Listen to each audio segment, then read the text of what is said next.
And that's the frustrating thing, Sammy, is like, I want to sit here and enjoy football. And I don't want it to become now a thing where I only get to vote. It has to be so polarized.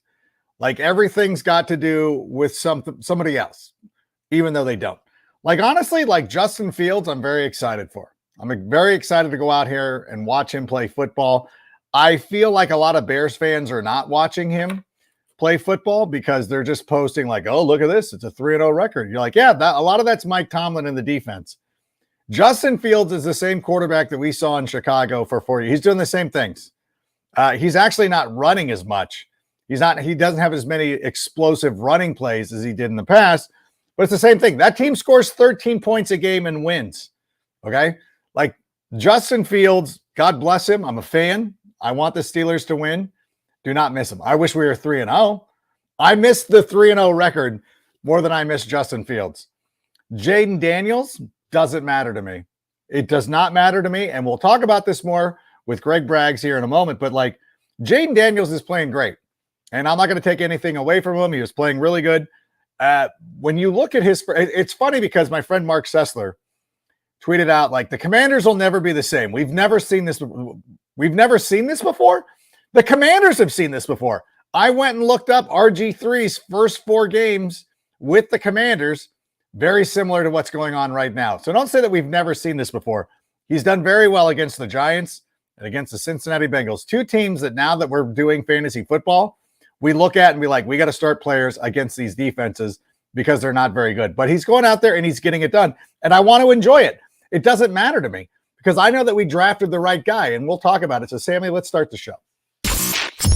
Turn up your volume.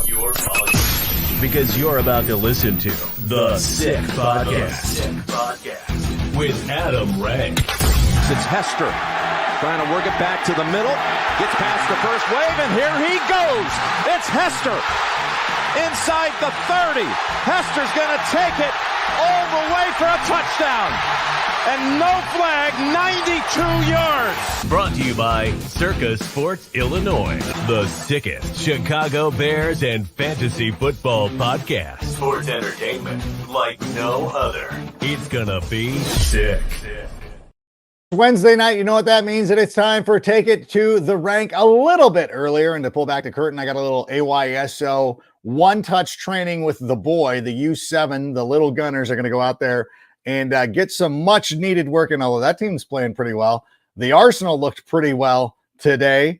And we're going to talk to Greg Braggs here in a moment. But just want to go back and just say, look, and we'll talk about this. Greg and I are excited to talk about this. But the whole thing with like not being able to root for people. And by the way, don't think that it went unnoticed that Aaron Rodgers is still lobbing shots at the Bears. Jordan Love's stuff. Like, whatever. Like, shut up, Aaron. Like, what's your team now? Are you guys, do you have a winning record? Are you 2-1? Are you 1-2? I don't know. Because I don't even care. I don't care. All I care about is that you stop throwing the ball to Alan Lazard. Like, your number 1 wide receiver already hates you.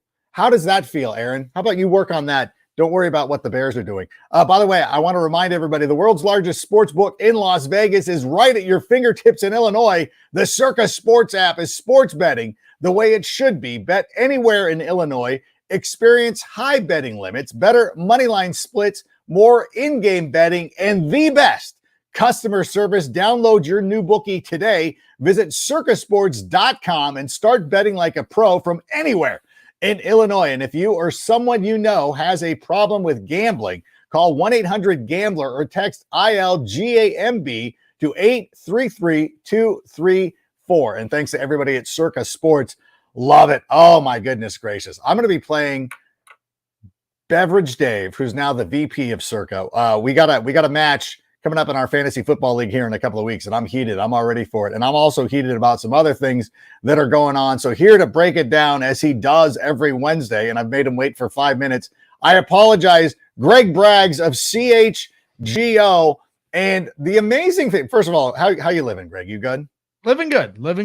Okay. I hope that you've cut back on the Taco Bell, because I know that you were a little emotionally distraught on Sunday. It even bled in until Monday. And for those of you that don't know, Greg and I get together with Corey Wooten on Monday nights on CHGO After Dark. And by the way, now that I work with Woot, I used to always, when people would say something like, hey, like, I don't mind doing this an hour earlier, I would reply and go, woot. Like that was used to be my thing. But now because he's my colleague too, I don't want you to get confused, be like, oh, are we bringing Wooten on? Which I would love to do someday. But now I have to change it to woohoo. Just a little behind the scenes. This is the kind of stuff that floats in my mind. Yep.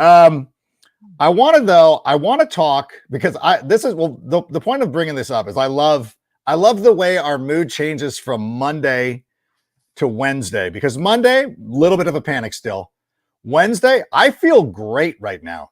I've been sitting here. I tweeted out something. Some kid actually put it together better than I could. So go to my Twitter right now. You can see all these highlights. I went back and watched the All 22 last night. I feel great about Caleb Williams. I really do. How are you feeling about him? Yeah, you definitely should. I think there's two different emotions that are taking place as Bears fans, or at least for me personally. And there's the emotion of the week-to-week win-loss result. Yeah. And that made me depressed. I had to go to Taco Bell and I dropped literally, I'm not kidding you, $36. I'm not doubting any of this. I think it was like $38. My wife was with me. And then we always make the joke that we're acting like we're paying for a family of 4, but it was really just for me. And how many forks do you need? 8? You're like, nope, just 1. Yeah, a bunch of hot sauce for my other family members we bought this for, but really it's just for us. Yeah, but then there's the other part of the equation where you're looking at Caleb Williams' development, which is arguably maybe more important than the week-to-week win-loss emotion that you deal with as a Bears fan. So, there's one side of me that's just miserable because I want the team to be 2-1, and there's these winnable games in the first half of their schedule that could set up for them to have a very fun second half of the season. And so every game they lose, like the Colts game, hurts that. But in the same, on a totally different, timeline, like the Avengers timeline, you got two different paths of existence going on. Like Doctor Strange is trying to, maneuver here, and Caleb Williams progressed mightily from week 1 to week 2 to week 3. And our guy, Matt Waldman, who's one of the smartest guys, like to break down like quarterback scouting film draft, looking at rookies. And he made a great analogy. And I know you're great with the analogies, Adam. If you're watching for development of a rookie quarterback and you're paying attention to every throw, every game, every day, it's like trying to watch grass grow. You're not going to see it. But then after 2 weeks, you got to cut your lawn. And that's kind of what we're going with Caleb Williams. If you just look on its surface, like, man, he's not playing well. But if you look at from week 1 first series to now, you're like, wow, look how far he's come. So I'm with you. I'm very encouraged by what we've seen from Caleb Williams. Doesn't make being 1-2 any more fun. It sucks to be 1-2. And I want them to win desperately on Sunday, but at the end of the day, I'm also extremely excited. I'm nervous for the game on Sunday against the Rams, but I'm extremely excited to see the next step in Caleb Williams' development. See, I'm not as nervous for the game, and we'll talk about the Rams in a moment, but like looking back at some of the throws and everything that he's doing, obviously people will highlight the fact that he threw the ball 50 times. They love to point out the interception, which truly was kind of they had 2 interceptions. One of them was extremely bad. He gets baited into a throw in the flat. It's really just one of those things. And again, I know that I use the AYSO analogies way too much, but trying to get children to be like, hey, when you're on the defensive side of the ball or of the field, don't turn the ball over in the middle. You cannot do that. That is a grave mistake. My team has given up 4 goals in 3 games, all of them in 1 contest. And we've had back-to-back clean sheets because we just don't do this anymore. And we won't give up goals. And the girls are like, oh, well, look how that works. And I think it's sometimes you have to take that simplicity, even at the NFL level, of like, hey, if you've held the ball for a couple seconds, no matter what, do not throw it to the flat. Just do not do that. And it's just, you're trying to make a play. You think something's open and it's not. And I truly hope that this is that was a one-time thing. Like, oh yeah, I'm not going to do that again. We're not making that mistake again. But when you start to look at some of the other throws and how on point he was and how the decision making is there, I think to me, and it's not sexy, like you can't meme this. There's just no way of being like, and listen, I love Justin, but like sometimes his decisions were not always the best. But there's no like, you can't meme it, and so it doesn't happen. Like people just don't digest it that way because you're like, look at what he does here. Like, and they're like, yeah, whatever. Like, no, but that's a great throw. Have you been seeing those plays as well? Yeah, you're 100% right. I get where you're trying to go with this, and I've seen some people say it on Bears Twitter as well, like where they're like, we just don't really know how to operate because we've never really seen a quarterback like Caleb Williams in a Chicago Bears uniform, maybe since Jay Cutler. Right. He certainly was a dynamic arm talent, and Caleb has a lot of those qualities as well. And so, yeah, I mean, what we saw against the Colts was what I thought that he would be right out the gate to start the season.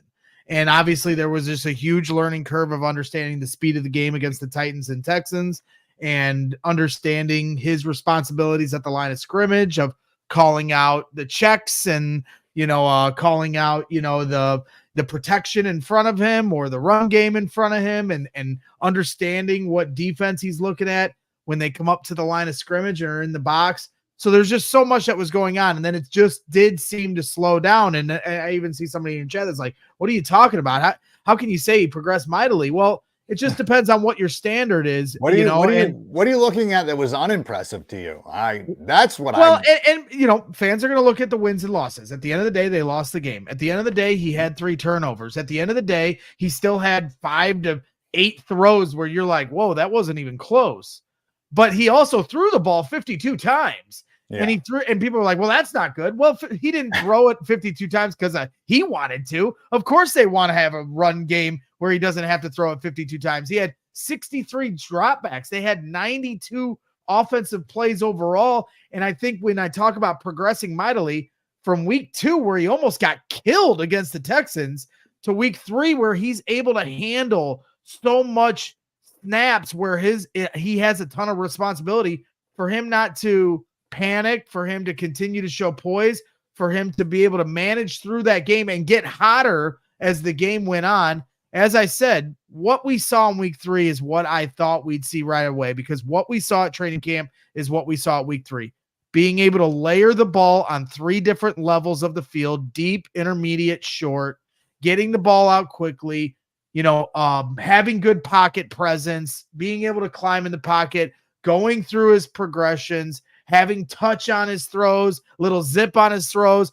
Latu's got him dead to rights. Whoop! As Chris Berman would say, spin out, zip throw to Cole Kmet, which we've seen him do at the high school level, college level, and now here at the pro level. The special that's inside of him. And so that's exciting for me as a Bears fan. And I just think that it's going to continue to get better. The game will continue to slow down. And then the rest of the team, I think, will gel together at some point. I can't tell you exactly when that's going to happen, with the offensive line having a work in progress and a long way to go in front of them. But at the end of the day, I do think there will come a point where it looks how we all hope it can look. Do you suppose, now we sit here and we're talking about Caleb Williams and like, he's not going to miss that throw again. And to me, there was one egregious, not the interceptions. He got baited into that. Even the second interception, though, I don't really like. You're trying to fit it in a tight window. I appreciate having a quarterback that's at least willing to try to throw it into a tight window. That is something that we haven't seen in the last 4 years, and I can say that with absolute certainty. Do you suppose, though, as we're sitting here and we're like, hey, like he needs to do this, he needs to do that, do we also need to give the same benefit of the doubt to Shane Waldron, who the strip sack fumble, I think, is a protection issue.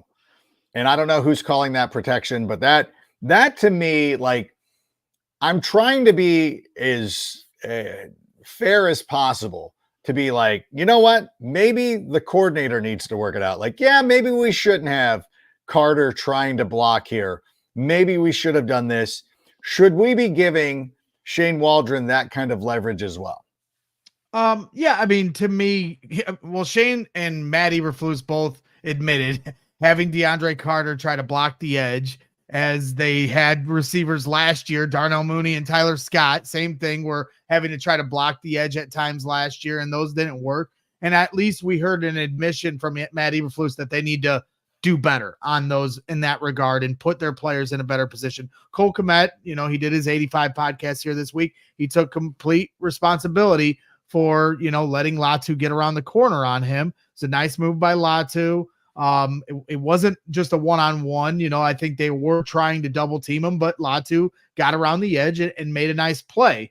And Cole took complete accountability on that play as well. So, you hope they can clean that up. But overall, I was in the studio today and everybody's complaining about Shane Waldron. Everybody is. Yeah. And so at one point, me and Adam Hogue and a couple people in the studio are talking about it. And I go, well, do you think that Caleb Williams is progressing?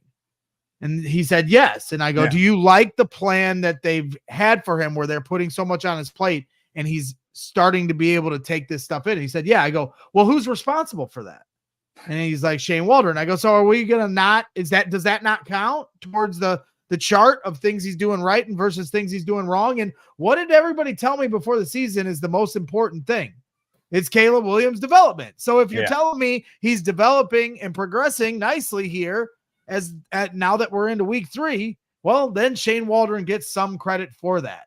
He also gets blamed for things that aren't going right. But I'm just saying, like, in its totality, to answer your question, like, I think we need to acknowledge, if you're going to harp on all the things he's not doing right, then we have to acknowledge the things he's also doing good for the team and doing right by Caleb Williams.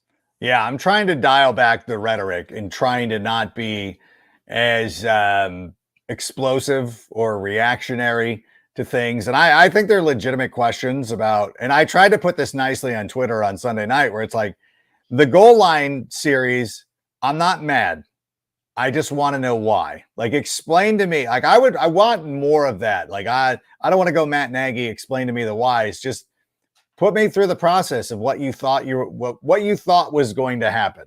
Yeah. And if we're doing that stuff in week 15 as opposed to week 3, then I believe that's when a conversation needs to be had about what are we learning here? Like, what have we not seen over the course of the season that this is still becoming an issue? So I'm again, as much as I go through the tape and I realize, okay, I feel better about Caleb Williams, I also feel better about Shane Waldron. I don't feel, I'm like, okay, like we don't need to, what's that? Well, and I was going to say, and here's the other question I asked Adam Hogue in regards to Shane Waldron. I said, in regards to the offensive line and the offensive line specifically, who's more to blame for its failures right now? Shane Waldron or Ryan Poles? I'll ask you that question. That's true. Ryan Poles. I mean, I love Ryan Poles, but that's the truth. At the end of the day, he called it the deepest offensive line room that he's ever been around in Hard Knocks. Yeah. And one of those people included Nate Davis. And maybe because of the salary cap restrictions, you couldn't get rid of him. But that's one of the people you're referencing. That's the person you started at right guard first series, week 1. And then now you have Larry Borum injured. Ryan Bates is injured. Now you've got your right tackle. Darnell Wright is day-to-day with a back injury. Maybe that explains some of his deficiencies here lately. You drafted Karan Amagaji as a 3rd-round pick who's not ready to play football yet. He's hurt. He's been hurt all offseason. So as much as I'm a huge Ryan Poles disciple, and I'm not going to use this as reason that we should fire him. But at the end of the day, the offensive struggles so far can be directly pointed to the offensive line and the lack of a run game. And you can blame that on Shane Waldron all you want, but the reality is, and Brian Baldinger said it today, your offensive coordinator and your offense is only as good as your offensive line. And if your offensive line is failing right now, that's more on Ryan Poles than it is on Shane Waldron. So let's start trying to figure out where we assess the blame properly, in my opinion, and try to properly evaluate who's doing right and who's doing wrong here. Yeah, and I'm 100% in concert with that. And I do. And then again, you can still be supportive of Ryan Poles and realize that he might have missed one. And it's so funny because in this society, and I would encourage anybody to go look through draft rolls over the last decade or two and understand, like, not every player hits. Even whoever you think the best general manager is of all time, be it Ron Wolf or whomever, I don't care. go look at their drafts. Like, you're lucky to get 2 or 3 guys that like, oh yeah, like these were playing like this. And we sit here and the draft has become such a big thing that, Daniel Jeremiah and all those guys have to go out there and talk like everybody who was just drafted is going to be an all-pro.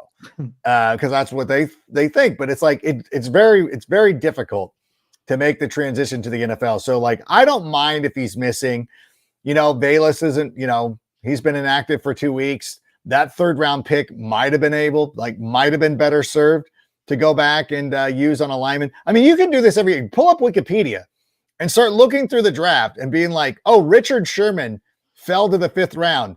Like, yeah, like somebody should have drafted Richard Sherman in the 1st. Everybody missed on that. So I don't want to be overly critical about that. But at the same time, it's like, you should have done a little bit better. And again, he drafted, listen, his 1st round draft pick last year was an offensive lineman. He passed on the defensive tackle and went for the offensive lineman. Like, you can sit there and be like, well, Jalen Carter's doing this. I'm like, we needed both things. And if we didn't have Darnell Wright, we would be even worse off on the offensive line. So let's not play this revisionist. He didn't neglect the offensive line. Like you said, he drafted 1st round pick, top 10 right tackle. He tried to bring in Nate Davis, tried to bring in, the center Coleman Shelton right now to replace the last couple centers that haven't worked out. Lucas Patrick playing pretty well in New Orleans from everything they're saying. So, but at the end of the day, he has tried to address it, but he hasn't neglected it, but he hasn't hit. And at the end of the day, sometimes you need, some star-studded studs on your offensive line to leave no doubt. And so they're going to have to tread water through this year. I don't know if they're going to be able to make a trade for the offensive line like they have for the D-line and wide receiver the last 2 years at the trade deadline. But you have a 1st round pick, 2 2nd round picks, and $80 million in salary cap when the offseason hits. I know fans don't want to think about next year, but at the end of the day, that's when the help is going to come on the way. But for right now, they're just going to have to hold on for dear life and hope that these guys can figure it out for now. Can develop a little bit and find schemes that are better for what they're doing as well. And I know that's part of the issue too, is that Washington has looked so good in a primetime game, especially going up against the Cincinnati Bengals. Like, you know what? That was the worst thing to happen to the Bears. Probably worse than what happened on Sunday was that Washington played so well, especially when I was there popping off Monday on the NFL Fantasy Live, being like, hey, Caleb threw for 363. Jaden Daniels might not hit that mark throughout the entirety of the season in totality, but he has. He's done well. They just have to figure that part out. And I do think there's a pending free agent, and I meant to look this up after we talked on Monday night. I was going to go look this up because starting to already look ahead to free agency in 2025, the Chiefs are not letting their guy go. Like, I know that everybody's like, oh, on this guy, I'm like, if it was that simple, but you got to go target teams like the Jags, who are now treading water. And if things go to 0-4, like, that's how we were able to take advantage of the Commanders last year, is going after some pending free agents on a team that was not going to make the playoffs. And you're like, oh, maybe we can swing a deal and kind of get a jump start on them that way. But until that time happens, it is what it is. You got to go with it. I will ask, though, because we did get a little bit of good news from Matt Eberflus today during his press conference, mentioning that Keenan Allen was back on the field on Wednesday. Now, yep. And everybody knows I'm a fantasy guy, so I pay close attention to the injury reports. When a guy returns to the field on Wednesday, whether it's limited or not, that is huge. Because usually you don't overreact to a do not practice on Wednesday, Thursday. It's if he misses Friday, he's probably not playing. But when a guy who's been injured returns to practice on Wednesday, that is an absolute great sign. What do you think Keenan Allen could add after Caleb has made a good little leap here over the last 2 games? How would having Keenan Allen in there improve it even further? Yeah, I mean, I think it goes without saying that he'll improve give it a drastic improvement, especially now that the game's starting to slow down for Caleb, and hopefully that trend continues here Sunday against the Rams. But you see Roma Dunze broke out, with 6 catches, 112 yards and a touchdown, starting to get more comfortable, starting to develop, a little bit of a rhythm and timing with Caleb Williams. They're still looking for that with DJ Moore right now. That was put on display on the very first throw of the game where DJ runs deep and Caleb's throwing to a spot and they're not on the same page. DJ Moore talked about that today in the press conference. Like, I'll take the onus on that, but we'll never really know if it was Caleb's fault or DJ's fault on how that should have been read from a leverage standpoint. But Keenan Allen now added to the fold is only going to open things up for Rome, going to open things up for DJ. And Keenan, his resume and what he's done in this league speaks for itself. And as Caleb Williams said, he can get open in a phone booth, and that's his route running, his ability off the line of scrimmage, his footwork, his hands are second to none, and his chemistry with Justin Fields with Caleb Williams. I've done that so many times here in the last month. No, it's all good. Hey, it's still week 4. You're okay. We can make these. We can still make these mistakes right now. Yeah. Well, it's been a lot of Justin Fields talk here lately, but at the end of the day, so, to me, bringing him back into the fold, the only concern you have isn't his ability or what he'll be able to do with Caleb Williams. That's exciting. The only thing that's concerning is this heel injury going to be something that lingers him all year? And hinders him all year, I should say, and continues to linger on week to week. And the reality is it likely will. We hope it won't, but it sounds like he's kind of done with it now and he's ready to come back. And the hope is that it is all healed up, but I have my questions and doubts that this will be something that goes away now and he'll be fine the rest of the year. I think it's something we're going to have to deal with week to week. It'll never go away. As somebody who's been battling plantar fasciitis over the last couple of years, ever since I went and played a celebrity softball game in Pittsburgh on that stupid artificial turf, it's always been there, but you get used to it after a while. You're like, I just got to stretch it out. Like, I know every morning when I wake up, I got to lay there for a minute and stretch my feet out before they hit the floor, because that's just the way it's going to be. Although with better shoes, it only flares up after soccer season's over. It actually went away pretty well. So it's going to be something that Keenan is going to have to play, but he's got a Hall of Fame resume. He's the kind of guy that you would always want. Like, if you're collecting cards, you always want a Keenan Allen card. And speaking of that, at Windy City Sports Cards, they specialize in buying and selling all things related to Chicago sports. Whether you are a diehard fan of the Bears, Bulls, Cubs, White Sox, Blackhawks, or Sky, they've got you covered with an extensive selection of sports, memorabilia, and collectibles. In addition to their Chicago-focused items, they also offer a vast collection of sports trading cards and memorabilia from your favorite teams and players. And remember, they will probably have some new things coming out as the Chicago White Sox march towards history. Apologies from the Angels fan here that we have not done our fair share to help the White Sox reach that 122 mark by starting some of these lineups. Like, it's pretty bad. Like, my best friend and I are like huge Angel fans. And then we were like, who's Lopez? Why is he playing? Why is Zach Neto playing third base? Those kind of things are concerning. But I did want to ask you, you mentioned Justin Fields, and I don't want to take a lot of time to talk about this, but like, are you getting tired of it? Like, why is this still happening? Why are we still why are people still concerned? Well, you know the answer to that. This all has to do with arguments that Bears fans had at last year, at the end of last year. And so this has nothing to do with Justin. It has nothing to do with Caleb. My favorite line, and I've seen it from both sides of the aisle, whether you were a huge Justin Fields supporter, wanted to keep him here and not bring Caleb here, or the other side of the spectrum. Each side says, I don't have a problem with the quarterback. I have a problem with their fans. And so that's what it is. It's, if somebody was team Caleb, we got to get rid of Justin, then you don't really have a problem with Justin. It's just you had a problem with his loyal supporters. And if you're team Caleb and the other way around, or if you're team Justin and you're the other way around, you don't have a problem with Caleb. You just have a problem with his ridiculous diehard loyalists who think he's going to be in the Hall of Fame after 2 weeks. So I get it from that standpoint. I'll continue to say that I'm happy for Justin Fields and what he's doing so far in Pittsburgh. But at the end of the day, you brought up Jaden Daniels, brought up Justin Fields. Those guys will be compared to what Caleb Williams is doing. I put a whole list together of all the people Caleb Williams is fighting against, and it's Justin, it's Jaden Daniels, it'll be Drake May and JJ McCarthy eventually. CJ Stroud, CJ Stroud, Andrew Luck, Trevor Lawrence as guys that were dubbed. If you had traded down and got Joe Alt, Marvin Harrison Jr. and Bo Nix, you're like, what are we like? So what is happening? So he's fighting against a litany of different quarterbacks that he has to stack up. Why not Andy Dalton? Why isn't Andy Dalton in the list? He's a former Bear quarterback.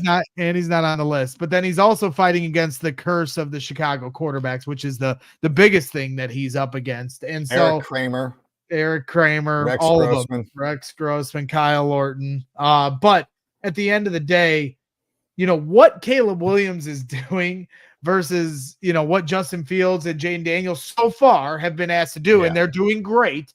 They're combined 5-1 on the season, and Caleb is 1-2. But what they're asking Caleb Williams to do, commanding the line of scrimmage, calling the plays, being asked to throw 55 times without a run game, it's like Caleb Williams is playing chess with a with a blindfold on. And these guys, all due respect, are playing checkers and, having everything lined up for them. And that's a credit to the coaching staffs of Washington and Pittsburgh for coming up with winning game plans for each of those quarterbacks. But they're also not being asked to do the level of things Caleb Williams is being asked to do so far. And this is his third game in the NFL. And so you've seen guys like Jalen Hurts or Patrick Mahomes or quarterbacks all over the league. They weren't asked to call plays at the line of scrimmage for a couple years into their career. The Bears, whether you think it's the right decision or not, are already having Caleb Williams do these things. So like I said, he's learning to play chess on the fly, on the NFL level. And it didn't look good the first 2 weeks. And I had huge questions on if they were putting too much on his plate. But then in week 3, Caleb and the Chicago Bears kind of shut me up because all of a sudden things started to slow down for him. So now I'm starting to think, well, heck, how's this going to look 3 more games from now? And so, I just think when you talk about Justin Fields and you talk about everything else, you're comparing 2 apples and oranges quarterbacks from how they're playing and what they're being asked to do. And it's interesting too, because on one of the big plays for the Commanders the other night, it was Terry McLaurin who ran to the other side of the field and kind of dictated that play, because Terry McLaurin diagnosed the play and was like, no, I need to go line up over here. I know it was a thing between him and Cliff Kingsbury, like, hey, why was Terry McLaurin over there? And Cliff's like, I did it. And Terry's like, no, dude, I just went over there. Like I did that. But it is one of the things, and it's something like the Mannings talk about it. Peyton Manning talked about learning how to play quarterback, in that being asked to do high level things. Like Peyton Manning always did high level stuff, like was always constantly pushing and learning and doing everything. And you remember his gestations at the offensive line and the Omaha and all that stuff. And that's what he wants to do. And these other guys, they just kind of go out and they dumb it down for lack of a better term, like to try to make it as basic as possible, almost like you're playing a preseason football game.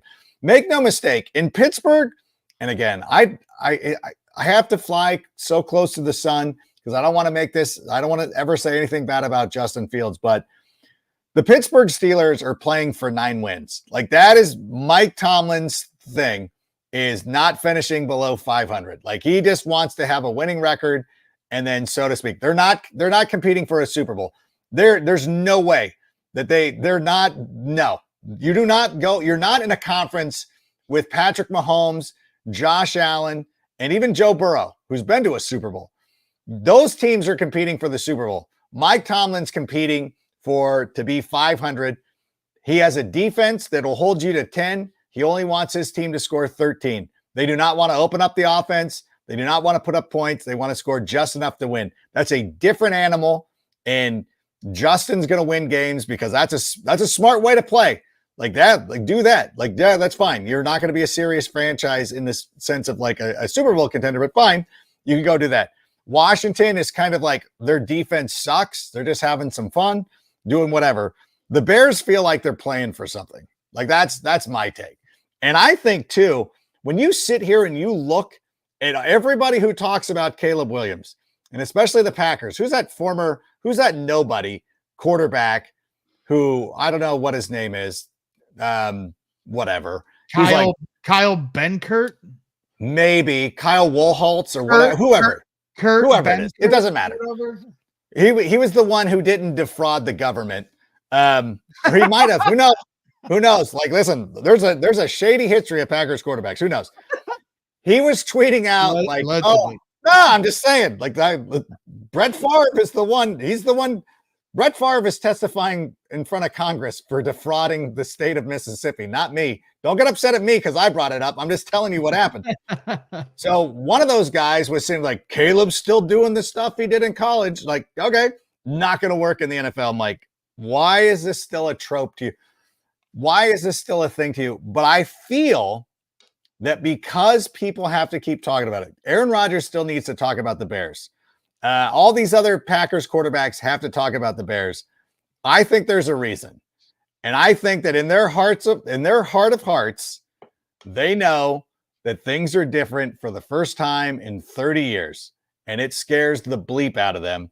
And they don't know how to handle it.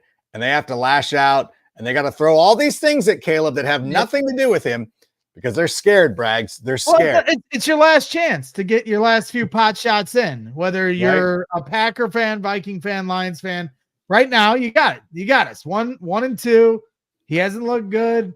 Throw 3 turnovers. Get your pot shots in now. And that's the tell is the desperation to go to it.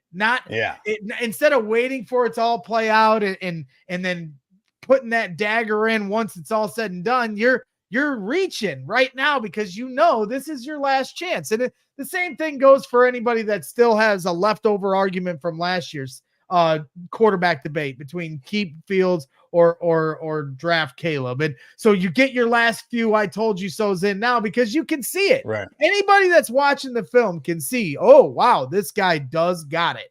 There's a lot of other things going around with the Bears, but this quarterback got it. And the quarterback is not the problem. Get your pot shots in now because time is running out. Yeah, I agree with that. By the way, is that CHGO? Is that a t-shirt version of that? Yeah. Because I have it in the sweatshirt. Yeah. That's one of my favorite things. You want the t-shirt version now. It hasn't been warm enough. Mm-hmm. Or it hasn't been cold enough to break out the t-shirt yet. Or the sweatshirt. It's my favorite design. That's the best logo. No, I really love that. I love that design. I love it. That's enough about it. I'm sorry. No, you're right. You're 100%. It's a handsome design. I get it, and I'm wearing my. This is our practice color for the little Gunners, which we're gonna go practice here in a minute. How about some questions, though, Sam? I'm sure I've pissed off somebody by now. Love Bears all. The Bears offense was terrible in week 1, very bad week 2, and only bad in week 3. We have no running game. So the offense is on the shoulders of a rookie quarterback. Is that enough progress? I feel that when you talk about mistakes Ryan Poles might have made, I don't know that we haven't really been able to see the things that DeAndre Swift excels at. And I thought, and we saw this a couple of times in the preseason there, but we saw some things like he should be catching the ball out of the backfield. He is going to be somebody that you dump the ball off to. We haven't been able to see that because we need him to stay in and block. The only problem is he's 5'8", and he's not a blocking back. Like, he doesn't pick up the blitz that well or anything like that. He doesn't help out enough. So that part of it, I think, is a miss. So I don't know. I don't think bad is the right way to describe the way the offense, like, you cannot throw for 363 yards and label that as bad. The result was bad. I would have liked to have won. There were some bad play calls, but I wouldn't say it was bad. Well, it's not enough progress. If the question is what they've done through the first 3 weeks, enough progress for the offense, the answer is no. If the question is enough progress for Caleb Williams after 3 games of his very young career, the answer is yes. And so that, like I said, it's 2 different conversations taking place on what you're deciding to pay attention to. So I choose to be optimistic, and I'll worry about the win-loss record on Sunday while the game's going on. But for now, we can enjoy the fact that the quarterback is you can visually see that he is progressing. And that, Yeah. like, for me, that gets me excited as a Bears fan. Yeah, and I understand the frustration. And I think every year we come into the season thinking like we're going to see a finished product, and we're going to be a Kirkland version of the Kansas City Chiefs, and we're going to throw up all these points and all that stuff. But even when you're watching the Chiefs, and I think this is something that happens to a lot of the teams in the NFL, like we just haven't seen the offenses excelling as much as we would probably be like to or used to. And of course, having the Commanders do that on Monday night against a terrible Bengals defense exasperates everything and kind of paints a bad picture because, yeah, everybody was watching that game. It was in prime time. And the Bears struggled a little bit against Houston. But like even looking at the Houston Texans, who came into this season as the darlings of the NFL, like, oh, they were going to run away with everything. And they started off 2-0.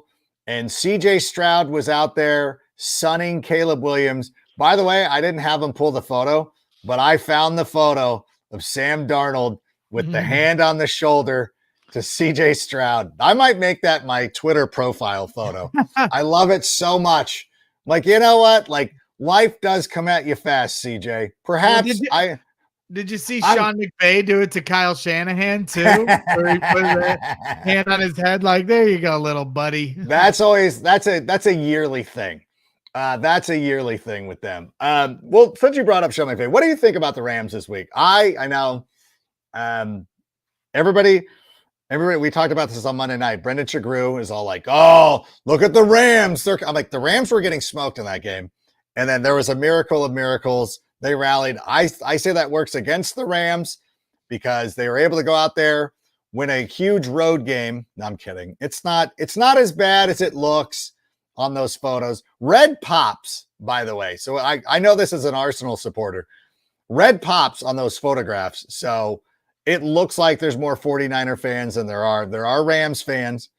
Don't worry about that. But the Rams go out there and win a big game. Now they get to go on the road. I think this is a gettable game. If you're asking me which head coach I would want between Sean McVay and Matt Eberflus, I might know. I know which way I would lean. But I think this is a very winnable game. And I think when you look at the Rams and their young defensive line that I thought made a lot of strides last year, but it does turn out that Aaron Donald was pretty good and was actually having an impact for that team. The linebacking play could be a little bit better.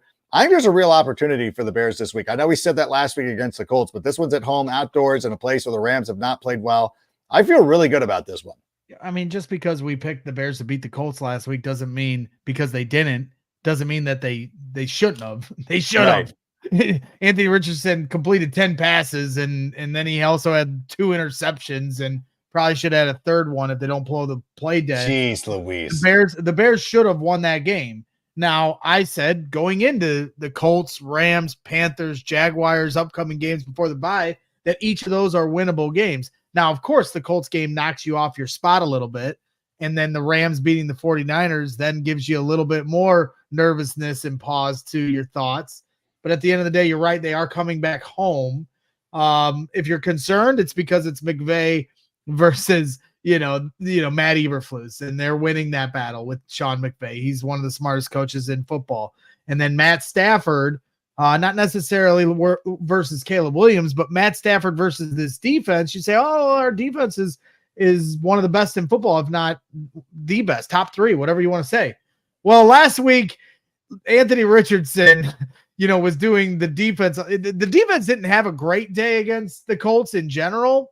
Jonathan Taylor got loose for over 100 yards, and Anthony Richardson missed throws that were wide open that we cannot anticipate a guy like Matt Stafford to miss. So the defense is going to have to tighten up this week against a much tougher quarterback play caller combination. And then you're going to need the offense to continue to take another step. So this is going to be a tricky one to pick, Adam, because, I think I'm still going to pick them to win because that's where my head was at a couple weeks ago. And the Rams, roster situation with all the players they have out that are injured, and it's in Chicago. So you've got the Rams traveling across the country to play a noon game. Here in Chicago, those things do, count for something. But at the end of the day, I'm not as confident as I was going into the Colts game that they ended up losing anyway. So this is definitely going to be a tricky game to pick, and it's going to be a tricky game for the Bears to find a way to win. Not a tricky game to pick at all. Bears are going to win this one. The Rams have had their issues. So angry with me when I do this. You get listen. I'm not angry at all. It's okay. Like you've now become this person. This is the way the media has softened you. This is actually, because I do this on fantasy. I was going to pick them to win. I'm picking them to win. No, there are some issues with this Rams team, and I thought like a couple of weeks ago.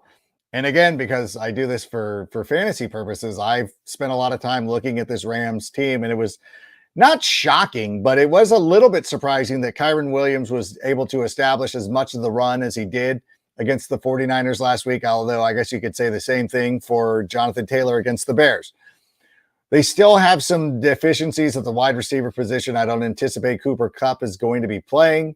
If you guys cannot contain Tutu Atwell, Jordan Whittingham, and Whittington, and the other guy, Demarcus Robinson, Colby Parkinson, and all those guys. And but maybe the defense isn't as good as we think we are. But with the offensive line having the issues that we have, you have a quarterback that's not as mobile, who's able to, you don't really need to protect that way against the Rams that you would for a lot of other quarterbacks. So you have a less mobile quarterback with Matthew Stafford, which should help out a defense like the Bears. Okay, let's have a few questions. Sorry, Sammy. Sammy's getting mad at me. What do you guys think was said in the meeting between Shane? Why can't I read? Between Shane and Caleb after Indy. Yeah, what do you think was the message? How do you think that was handled between the two of them? I would say to get under center, run that ball with Roschon Johnson a little more than you were doing. If you're going to get on the goal line, you have 4 opportunities to get in the end zone. There were 2 guys that got you there, and that were Caleb Williams and Roschon Johnson. And then you took the ball out of Roschon Johnson's hands for all 4 plays. That's inexcusable, and it made everybody look bad. It made the whole team, every coach, every player on the team. It was an embarrassment of a 4-down goal line stop. And so that to me is probably the message, because it did appear from week 2 to week 3, they did get the message to get under center, because you saw some play action 7-step drops, where they were under center, and it created some really nice, healthy pockets for Caleb Williams to deliver the football, but they still don't have the run game going. Well, guess who deserves an opportunity for more carries this week? In my opinion, that guy is Roschon Johnson. And maybe that also will light a fire under DeAndre Swift's ass a little bit. And I know that his failures in the run game aren't completely his fault, but at the end of the day, they need to just start creating competition across the board on the run game, whether it's with the offensive line or the running backs, and play the hot hand. Yeah, I wouldn't even be shocked if we see a little bit more Roschon Johnson being the early down back, with DeAndre Swift being the third down, receiver out of the backfield or something of that nature. And that might be the best way for them to go. Now, you're paying an awful lot of money for somebody to be a glorified third down back. But at some point, you're like, you know what? You got to go out there and perform on the field. Let's bring up David's comment again, because I thought that was interesting. And David's like, the 4th and goal play will never be explained because that was on the quarterback. They have said there was a check down he didn't do. If that is the case, and is that what you heard as well? If that was the case, here's my thing. If it's something that Caleb makes a mistake with, I know that you don't want to throw him under the bus, but I can kind of I kind of respect that more. Our quarterback playing in the 3rd game didn't make the proper read.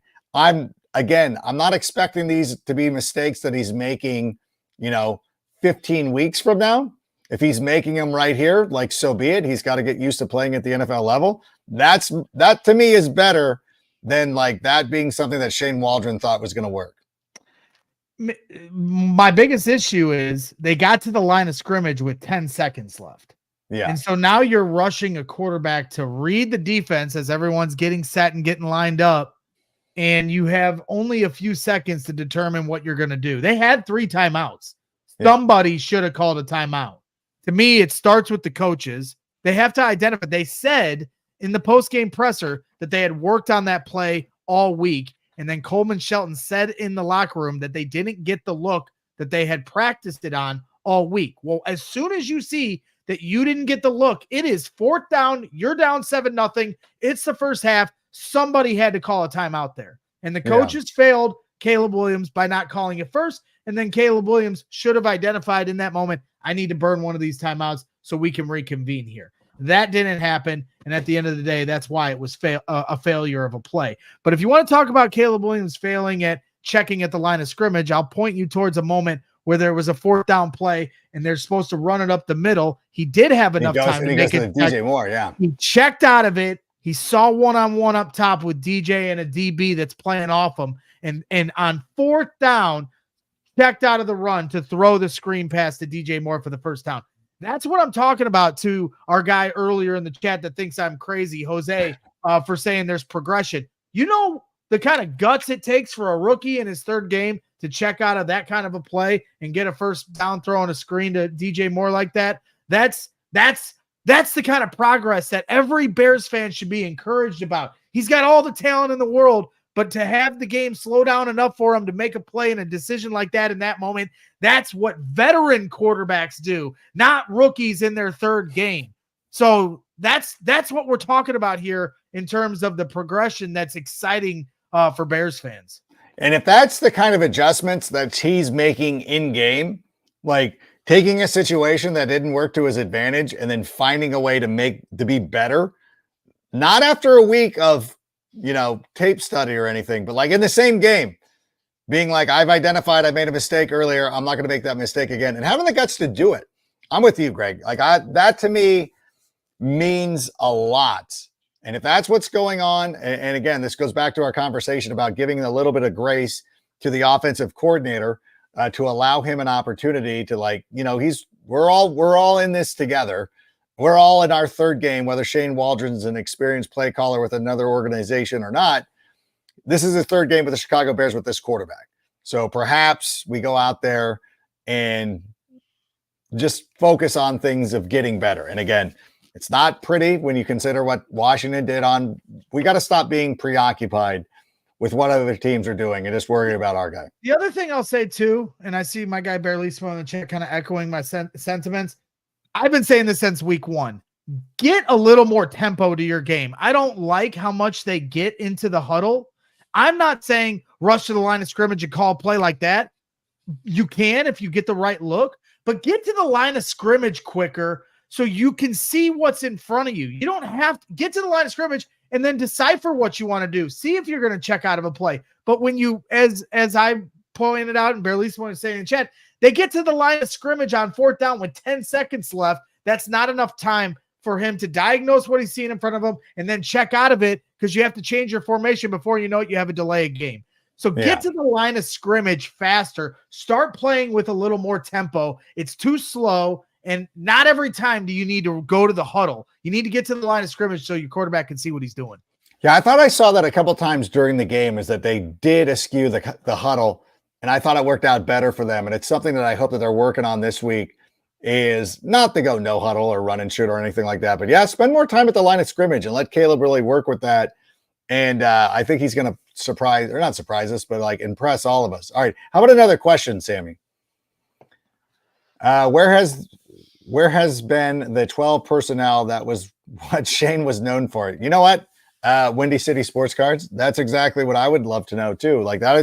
That was always one of the hallmarks of the Seattle Seahawks when he was up there. It's like running a lot of 12 personnel. And we did see, we saw more Cole Kmet. We did see Mercedes Lewis out there a little bit more and less of Gerald Everett. I would like that. And I think we talked about that coming into the Colts game was playing more 12 personnel. Even, when Blasingame is healthy and ready to go again with a fullback too, let's go nuts. Let's try to really just insulate this and try to go more 2 receiver. I think we'll probably end up starting to see less 2 receiver sets, or we have an opportunity to because Keenan Allen is going to return. But at the same time, I would love more opportunity to run out of 12s. And I get it. We need to utilize. I mean, look at the game that Cole Kmet had. And when you talk about, we talked about this on our post-game show on Sunday, but it's like you go from Gerald Everett out snapping Cole Kmet week 1 to Cole Kmet getting like 84 of the 92 snaps, and Gerald Everett got like 15. Like Yeah. I think, and that's the other point of Shane Waldron still trying to figure out how he wants to use his personnel versus what he's comfortable with and the players he's more familiar with, guys like Gerald Everett, to run some of these plays. So I think now, that's where it's like they all deserve a little bit of grace. I know it's an annoying statement to say, and Bears fans don't want to hear it right now. Trust me, we all want them to win. I want them to win just as much as you guys do.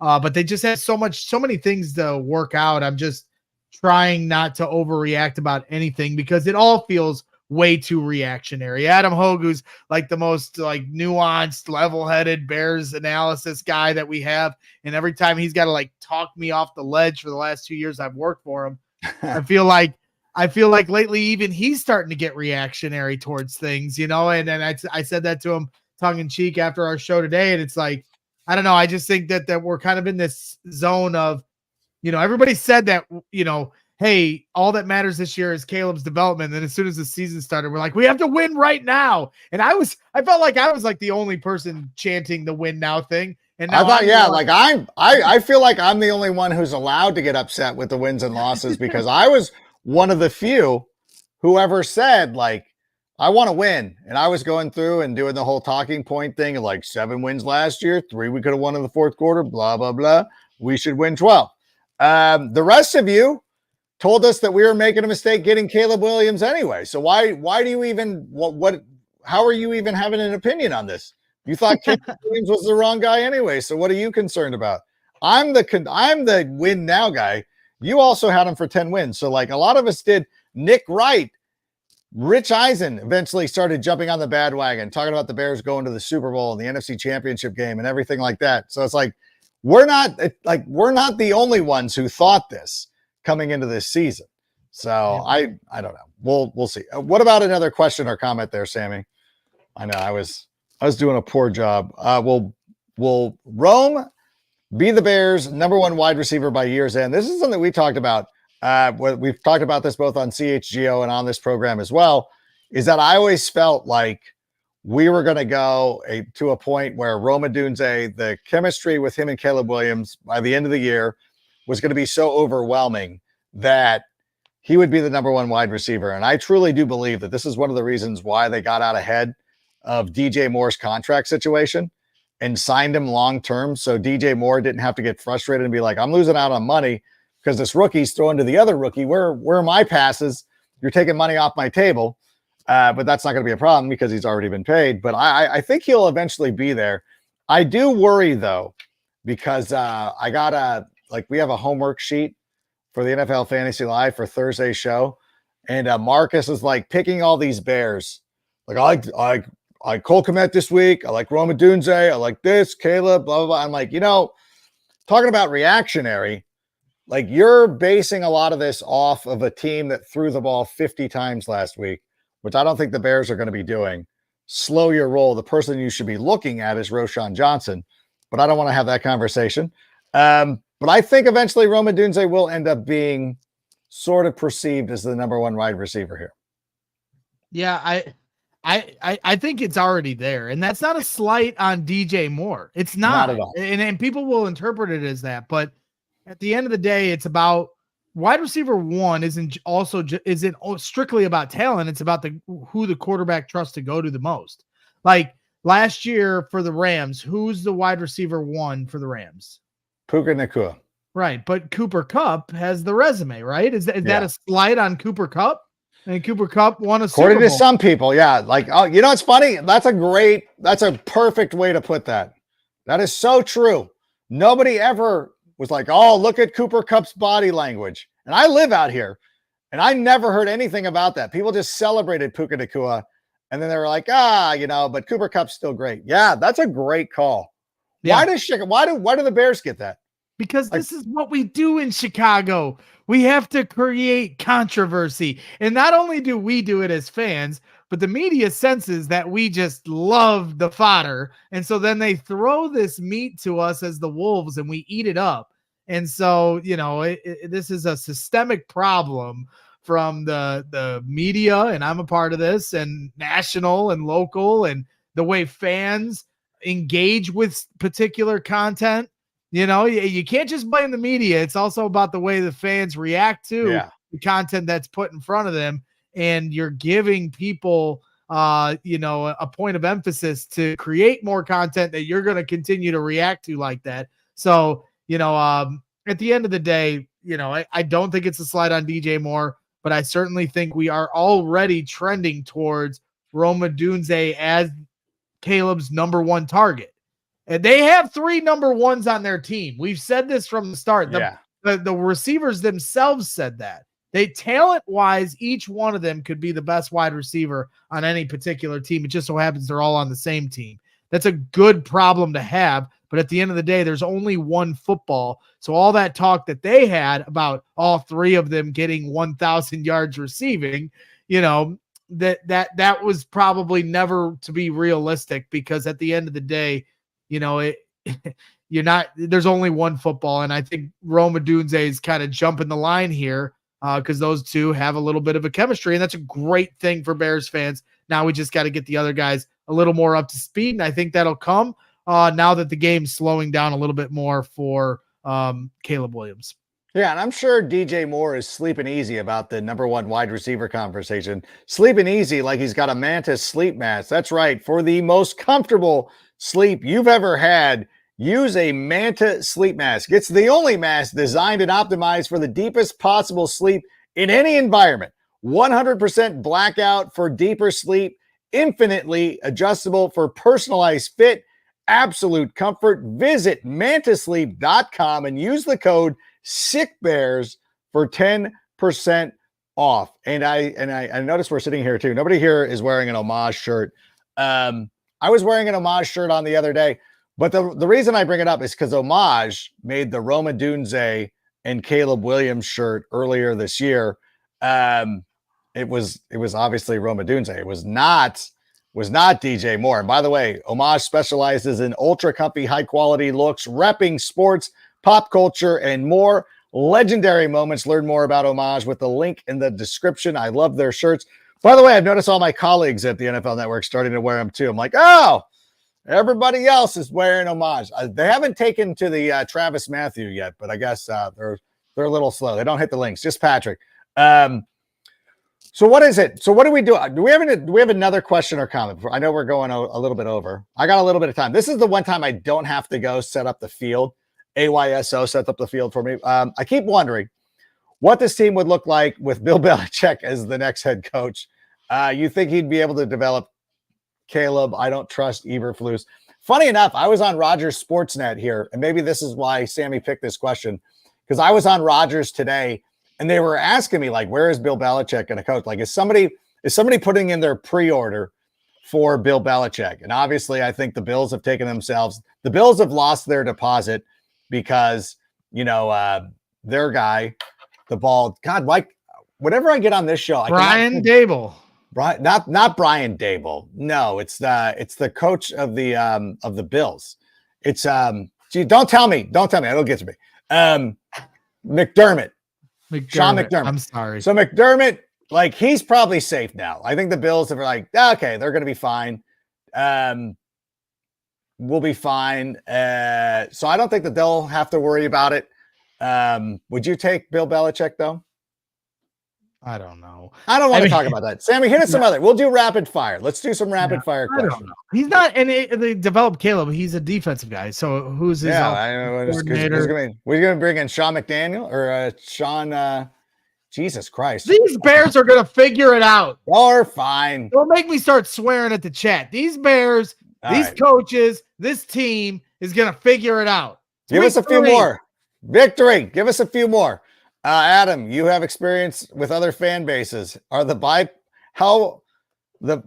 Bears fans are bipolar in a little bit. We were talking about the Rams a moment ago. The Rams face no scrutiny because, first of all, you have Angel fans who've given up on life and don't even care about sports. Then you have a section of the fan base who roots for the Dodgers, which means they don't show up until that team is eliminated in early October. And then they all disappear in November when Lakers camp starts. So like the Rams face no scrutiny. There's not like another fan base like the Bears. I'm trying to think like Pittsburgh, maybe. Cowboys. But then like the Cowboys, if things aren't going well for the Cowboys, like their fans don't start paying attention to the Yankees get eliminated. Then the Celtics season starts. So it's difficult. Like they don't have to face it. Like the Dallas, it's not a municipality that roots for that team. You know, Seattle, I think their fans are just so loyal that they're cool. Like, yeah, no, 49er fans, I think are pretty tough on them. I think the 49er fans are pretty tough on them because I swear to you, if you go to a 49er chats and stuff, there will be people who are still debating whether Brock Purdy's a good quarterback or not. And so I think the 49ers would be the other one that does it. All right, let's do another one. Haven't seen the entire shakeup with the injury report, right? Illness. Yeah, they talked about it today. And again, it's the Wednesday portion of the injury report. Like Friday is when we need to be concerned. Don't worry about Wednesday. Did you hear anything else? The right head's a back. That's what came out today. And I think Kari Blasingame returned to practice as well. Ooh, that'd be huge. Yeah, that is actually a really under the radar thing. I can double check it to be sure while you go to the next question. Go to the next question. Yeah, let's do if they can get him to return, having a fullback in that backfield is going to help the run game. What upcoming game do you see the offense finally coming together? I think this is it. I think this Rams game at home is a perfect opportunity. And even then, you got Carolina and then a game that I thought was going to be an automatic, like, I don't know if we're going to win this one because Jacksonville has so much experience going over to London, but I don't know that that's one that you want to be like, you know what?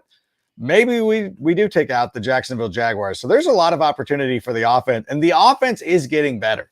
Like, let's not pretend it's not getting better, but it will be getting better. Is the Jaguars, and everybody yells at me how I say Jaguars, but I'm just going to keep saying how I say it. Anyway, is their head coach in jeopardy at any point here before the London game? I would say so. And I even tweeted out today that if he is, and they decide to move on from Doug Peterson, I hope it becomes an angle on AEW where you have Kenny Omega come in or something, or perhaps actually, what if Doug Peterson ended up calling plays from the booth dressed as Sting?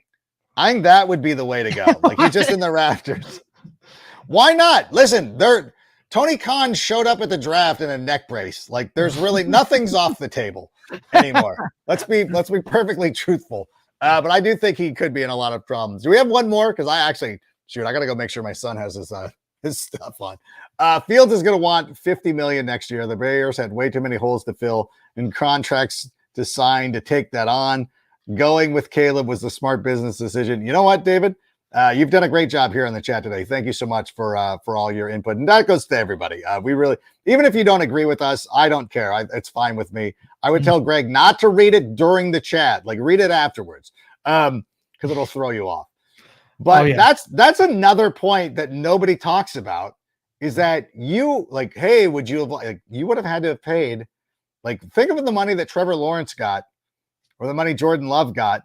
That's what you were going to have to pay Justin Fields. That never gets brought up as everybody's memeing the shit out of us. Right. Nobody ever brings that up. No. You want this meme? You want 3-0 for $50 million? That's a great point, David. Right. At the end of the day, that's part of the equation that Ryan Poles had to decide.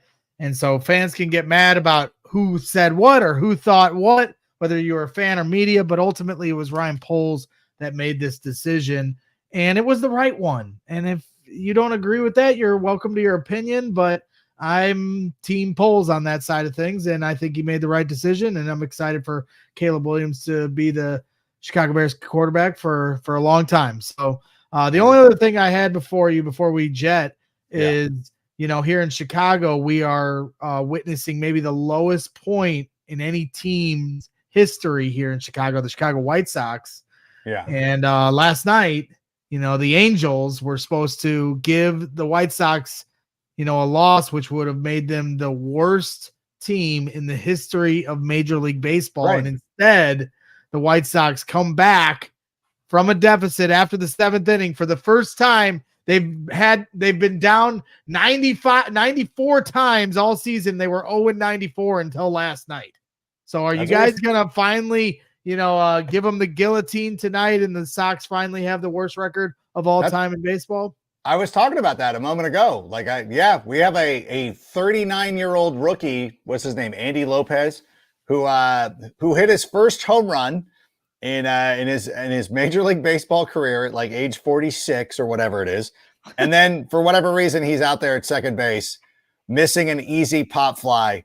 I don't know. Was the fix in? Are the Angels playing for draft picks?